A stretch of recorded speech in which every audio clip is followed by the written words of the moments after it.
Ese wigeze gutakaza umuntu cyangwa ikintu wakundaga bidasanzwe? Wigeze kumva ko ubuzima butakibaho, ko ntacyo usigaranye? Wumva uri wenyine, ariko nturi wenyine. Niyo waba uri mu mwijima mwinshi cyane, hari icyizere. Gukira birashoboka. Kumwenyura bundi bushya birashoboka. Ubugingo bushya buracyagutegereje imbere. Igihombo gishobora kuza mu buryo bwinshi. Kuba watakaje uwo wakundaga, akazi, inzozi zawe, cyangwa uburyo wari usanzwe ubaho. Iyo kikugezeho, kigusiga ubabaye, utakigira icyizere, umeze nk'aho isi yahagaze. Ariko nyumva rwose, nturi wenyine. Agahinda si iherezo, ni umuryango. Umuryango ubabaza cyane, gusa ariko ujyana heza. Iyo utarawinjiramo, ntumenye ibiwurimo. Ku muryango wakirwa n'akababaro, gusa no mu mwijima mwinshi, gukira birashoboka. Gusa ariko, ububabare ntibusobanuye ko icyizere cyabuze. Gukira ntibisobanuye kwibagirwa, bisobanuye kongera kubaho, mu buryo bushya kandi bwiza. Impumeko yawe ni ibimwe, umwanya wawe uba umwe. Uhereye ku kwemerera amarangamutima yawe. Kurira birashoboka, guhangayika birashoboka. Buhoro buhoro utangira kongera kwiyubaka. Wibuka ibyiza, uha agaciro urukundo rwabayeho. Wibuka ibyiza byashize, ariko ugahitamo gukomeza ubuzima.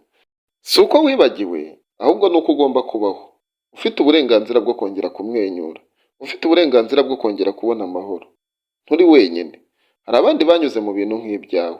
Hari abababaye nkawe, ariko bagasubira kuba inkingi. Shaka abo mwaganira. Vugana n'inshuti. Jya mu itsinda. Umunsi umwe, inkuru yawe niyo izaba itabaza ry'undi. Ubuzima bwawe, imbaraga zawe, urugendo rwawe, bizaba icyerekezo ku muntu utarava mu mwijima. Bizamufasha, bizamuyobora, azabyigiraho byinshi, bimurinde. Igihe uzabona hari benshi inkuru yawe iri gufasha, uzongera umwenyure. Atari nka mbere, bizaba birenze. Kumwenyura kwaciye mu mubabaro, ariko kugahitamo ibyishimo. Kumwenyura k'umuntu wanyuze mu muriro, ariko ntatsindwe. Gutsindwa si igihombo gusa. Gutsinda igihombo birashoboka. Si uyu munsi, si ejo, ariko ni urugendo rushoboka. Ushikame. Gukira kwawe kwatangira uno munsi, uyu mwanya wa none. Ugatangira, ugakora ibikwiye.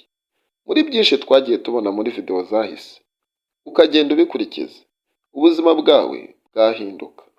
Uyu mwanya wa none wahindura byinshi. Kubera yuko, nzi neza yuko, ibyo wigira hano, byagufasha. Byatuma ubuzima bwawe bubaho bitandukanye. Byatuma ugira discipline nk'uko mpora mbivuga. Discipline ni cyo kintu cya mbere kizakuyobora kugira ikintu cyose ukora kikagenda neza. Ibi ngibi bizakomeza kugufasha mu gihe ufite motivasiyo. Motivasiyo rero nta handi uzayikura, ni hano. Nubwo wayikura n'ahandi, ariko n'iya hano irakenewe. N'iya hano irakenewe kugira ngo twumvikane, tugire icyo dukora.